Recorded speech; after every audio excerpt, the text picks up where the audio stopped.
Sir చెప్పండి sir. Sir నేను వేరే కాంటెక్స్ట్ గురించి అడుగుతున్నాను. ఇప్పుడు ఒక థాట్ అనేది వచ్చింది అనుకోండి సార్, దాన్ని కాన్ఫ్లిక్ట్ లేకుండా సైలెన్స్ తో అబ్జర్వ్ చేస్తే అది అది ఇంకా మళ్ళీ రావట్లేదు సార్.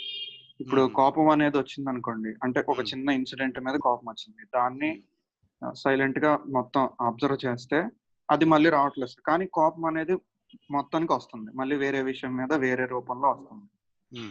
అప్పుడు మొత్తం కోపాన్ని ఎలా సైలెంట్ గా అబ్జర్వ్ చేయాలి అనేది అర్థం కాదు సార్. అంటే మొత్తం ద్వేషాన్ని ఎలా, ఒక టోటాలిటీ అనేది ఎలా అబ్జర్వ్ చేయాలనేది అర్థం కాలేదు సార్. అంటే ఇప్పుడు ఒక థాట్ వచ్చింది, ఆ థాట్కి మీరు కోపం అని పేరు ఇవ్వక్కర్లేదు. ఒక థాట్ వచ్చింది, ఆ థాట్ లోనేంటి రియాక్షన్ వచ్చింది. సంబడి టోల్డ్ సంథింగ్ హార్డ్, ఏదో ఒక కఠినమైన మాట అన్నారు. ఆ మాట మీ గుండెల్లో గుచ్చుకుంది. వెంటనే ఒక ఏదో అనాలని అనిపించింది, బాడీలో ఏవో చేంజెస్ వచ్చాయి. సో ఆ విషయం మీరు రాగానే చూశారు. ఎలా చూశారు? చాయిస్లెస్ అవేర్నెస్తో. అంటే తప్పు అనలేదు, రైట్ అనలేదు, ఏమనలేదు, ఆ వ్యక్తి గురించి చూడలేదు, లోపల ఏం జరుగుతుందో, ఆలోచన ఎలా పోతుందో చూశారు. అవును సార్. చూసినప్పుడు ఆగింది, అది ఆగింది.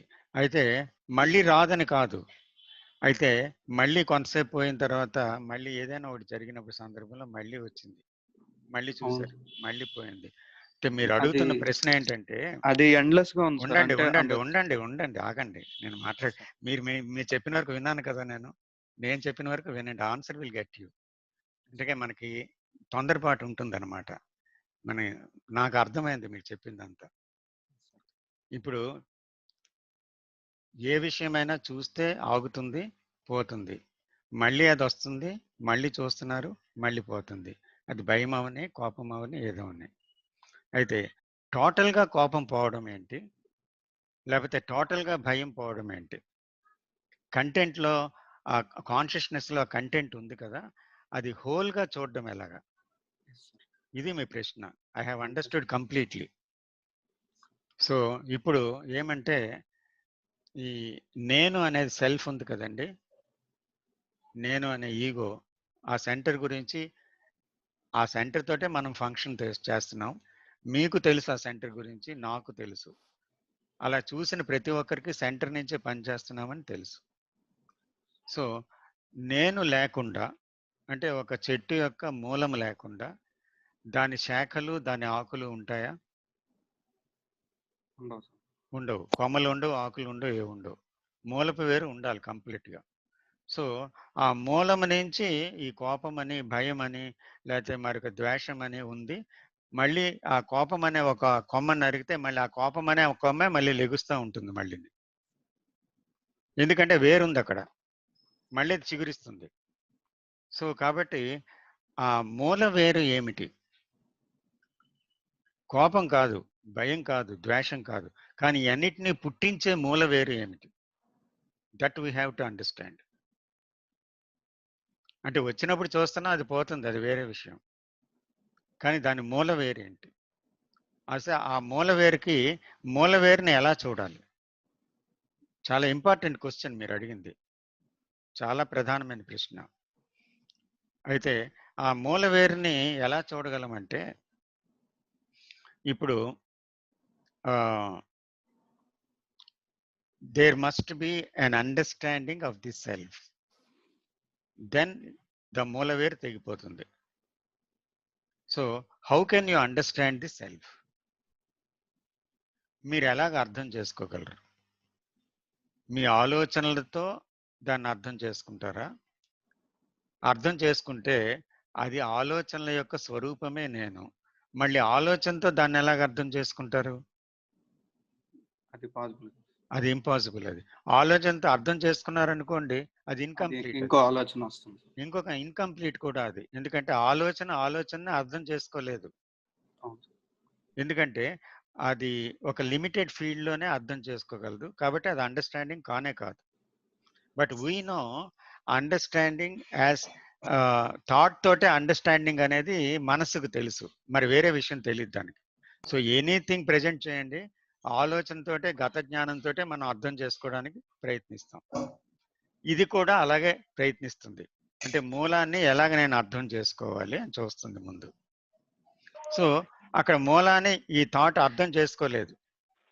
కాబట్టి దాన్ని ఎలాగ అర్థమవుతుంది అంటే మీరు చాయిస్లెస్ అవేర్నెస్లో నిలబడి మీరు ఎప్పటికప్పుడు ఆలోచనలు ఏవేవి వస్తున్నాయో, ఎలాగెలాగ పుడుతున్నాయో, అవి ఎలాగెలాగ అంతమవుతున్నాయో, దానితో ఏ చర్య జరుగుతుందో, ఫిజికల్ మూమెంట్స్ ఏమవుతున్నాయో, మానసికమైన చర్య ఏమవుతుందో, రియాక్షన్స్ ఏమవుతున్నాయో, అది ఎలాగ ఉద్భవిస్తుందో, అసలు ఆ గత జ్ఞానం నుంచి ఆ ఇమేజెస్ నుంచి ఎలాగ పుడుతుందో అన్నీ మీరు చూసేటప్పుడు ఏమవుతుందంటే ఒక సైలెన్స్లోంచి అబ్జర్వ్ చేస్తున్నారనమాట. ఈ సైలెన్స్లోంచి మీరు అబ్జర్వ్ చేయటం అనేది ఎప్పటికప్పుడు చేస్తూ ఉంటే జీవితంలో జరుగుతున్న ప్రతి మాటలో, ప్రతి చర్యలో, ప్రతి ఆలోచనలో మీరు ఆ సైలెన్స్ చూస్తూ ఉంటే ఏమవుతుందంటే సెల్ఫ్ యొక్క స్వరూప స్వభావాలు అర్థమవుతాయి. అంటే how it is producing fears, how it is producing anger, how it is producing boredom, how it is producing dissatisfaction, ఇలాగ రకరకాలైనటువంటి భావాలని ఉత్పన్నం చేసి ఘర్షణలో ఎలాగ పడుతుంది, దాని మూలస్థానం ఏంటి అని చూస్తారు. మూలస్థానం అనేది చూస్తే మీకు ఏమర్థమవుతుందంటే థాటే మూలస్థానము అని తెలుస్తూ ఉంటుంది. అంటే every thought creates either anger or jealousy or hatred or whatever it is. So ఆ థాట్ ఇమోషన్ కింద మారడం, మళ్ళీ ఆ తర్వాత ఆ ఇమోషన్లో ప్రతిచర్య అంటే ఏంటి, ఇందాక మనం చెప్పుకున్నట్టు రియాక్షన్ అనేది రావడం, అది మళ్ళీ అట్నుంచి వచ్చిన దాన్ని మళ్ళీ రియాక్ట్ అవ్వడం, ఇలాగ జరుగుతూ ఉంటుందన్నమాట. కాబట్టి ఈ థాట్ అనేది దానికి మూల వేరు, మూల కారణం. అయితే థాట్ను పుట్టించేది నేను. ఈ థాట్ వల్లే నేను తయారైంది. మళ్ళీ థాట్ని పుట్టించేది కూడా నేనే. కాబట్టి ఆ నేనులోంచి పుడుతున్నటువంటి ప్రతి థాట్ని మనం అబ్జర్వ్ చేస్తే అప్పుడు నేను యొక్క స్వరూప స్వభావాలన్నీ పూర్తిగా అర్థమవుతాయి అన్నమాట. అంటే how it is reacting from the past knowledge. Is it that past knowledge, accumulated and accumulated memories, or the cause of reactions as the cause of emotions, or the cause of all these things? So what is happening in me అని మీరు నిశ్శబ్దంలోంచి చూస్తే అప్పుడు ఏమవుద్దంటే టోటాలిటీని మీరు చూడగలుగుతారు. ఆ టోటాలిటీని మీరు చూస్తుండేటప్పుడు ఏమవుద్ది, insight అనేది వస్తుంది అనమాట. సో ఆ ఇన్సైట్ ఎప్పుడైతే కలిగిందో ఫినిష్ ఇట్ ఈస్ అంటే ఆ ఇన్సైట్ రావాలన్నమాట. అది ఆకాశంలో మెరుపులాగా వస్తుంది ఆ ఇన్సైట్ అనేది. అది గ్రాడ్యువల్గా అండర్స్టాండింగ్ కాదు that insight. So it is a happening, sudden happening అనమాట. ఆ సడన్ హ్యాపెనింగ్ జరిగినప్పుడు ఏంటవుతుందంటే it is just like a bird's eye view. అంటే ఆకాశంలో ఉండే పక్షి ఎలాగైతే కింద భూభాగాన్ని చాలా మేర చూడగలుగుతుందో అలాగే ఒకే చూపులో మీ నేను తాలూకా విస్తరించినటువంటి ఆ కోణాలన్నిటినీ, ఆ చీకటి కోణాలన్నిటినీ ఒకేసారి దర్శించగలుగుతుంది అనమాట. That is the insight. అప్పుడు నేను యొక్క స్వరూప స్వభావాలు మీకు అర్థమవుతాయి. అర్థమైన తర్వాత చాలా ఈజీ అయిపోతుంది అనమాట. సో అప్పుడు మీకు ఈ నేను అనేది భ్రాంతి అని, ఈ నేను అనేది అసలు లేనే లేదని, నేను అనేది సెల్ఫ్ క్రియేటెడ్ అని, ఇది ద్వంద్వాలతో కూడుకున్నదని ఏదైతే పుస్తకాల్లో రాశారో ఆ జ్ఞానం మీదైపోతుంది. అది అయిపోయిన తర్వాత ఇంకేముంది, దాని నుంచి విడుదలే. That is it. I don't know if you have understood and followed. Sir అర్థమైంది, కానీ అంటే డైలీ మనం అబ్జర్వ్ చేయాలా సార్ రోజు జరిగే ప్రతి చర్యని? తప్పకుండా తప్పకుండా.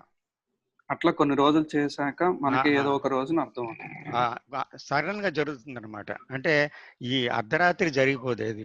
అది అట్లా టైం అని కాదు సార్, ఒక టైం అని కాదు. అవును, అంటే మనం అదే పనిలో ఉండాలి.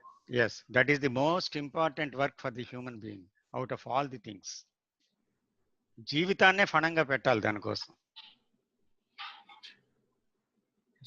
దట్ మస్ట్, అంటే అంత ప్యాషన్ కావాలి దానికి, అంత ఇష్టం కావాలి.